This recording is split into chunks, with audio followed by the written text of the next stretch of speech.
ang pagiging bata sa paghahari ng Diyos ay yung pag-amin, kailangan ko ng Diyos.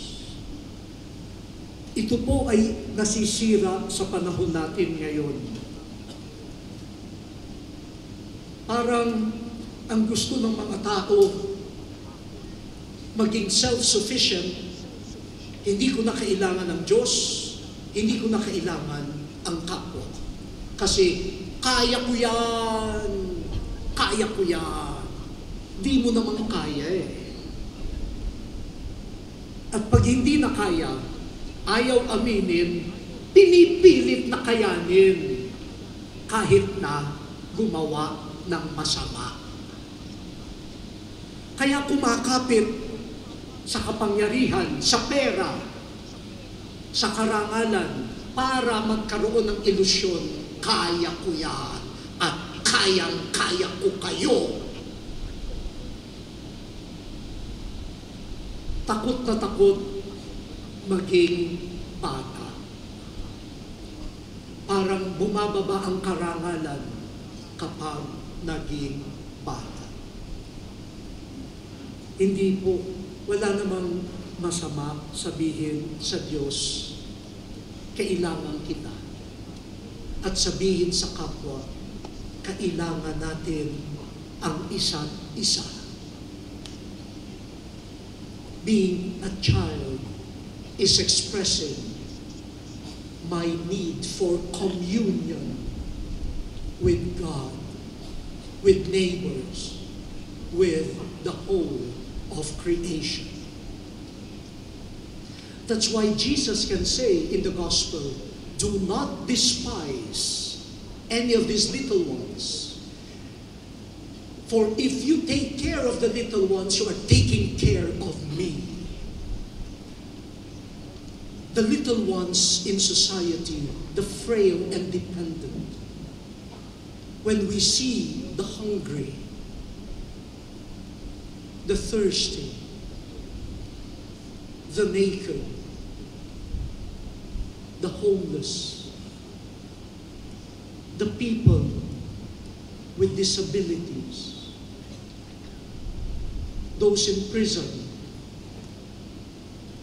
those who are denied access to the basic needs and services for a decent human life. When we see them, these children, we hope our hearts would be opened. Our hearts would become divine. And with divine eyes would see Jesus in them, the one who became a child and has united himself with all children and lowly people.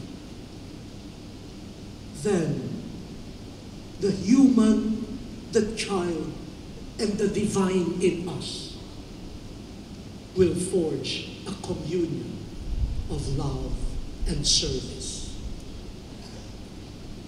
Sa kasawiang palad, ang kahinaan sa ating panahon, sa halip na maging okasyon para maantig ang ating puso, makiisa, communion, at tumulong. Kapag may nakitang bata o kaya'y mahina, pinagsasamantalahan pa.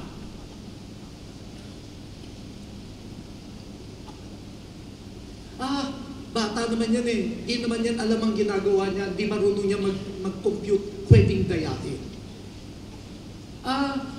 Bulag naman yan eh. Di naman tayo nakikita. Kaya pwedeng patirin yan. Hearing impaired naman yan eh. Di tayo naririnig. Halika, pagchismisan natin. Banyaga naman yan eh. Di naman yan alam dito eh. Dayain natin pag may binibili. Bakit ganun? Yung sitwasyon ng frailty and dependence, sa halip na maging okasyon for communion and compassion, nagiging okasyon sa pagsasamantala. That's not the kingdom of heaven. That's the kingdom of this world. Kapag mahina ka, pagsasamantalahan ka.